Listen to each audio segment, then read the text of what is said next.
BNP Awami League তো একই দল। নো, বিএনপি আওয়ামী লীগ কখনোই এক দল নয়।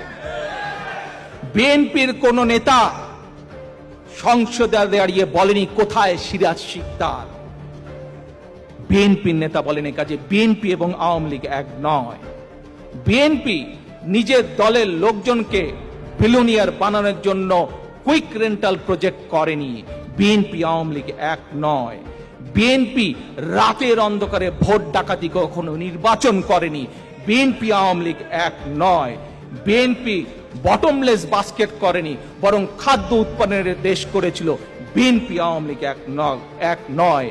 বিএনপি বিরোধী দলীয় নেতাকর্মীদের গুম খুন করেনি, কাজে বিএনপি আওয়ামী লীগ এক নয়। খালেদা জিয়া কখনো বলেন নাই যে এর অবস্থা হেফাজতের মতন করে দিব, আওয়ামী লীগের অবস্থা হেফাজতের মতন করে দিব, কোনোদিন আমরা বলিনি। কারণ আমরা জনগণের শক্তিতে বিশ্বাস করি, জনগণই সকল ক্ষমতার উৎস।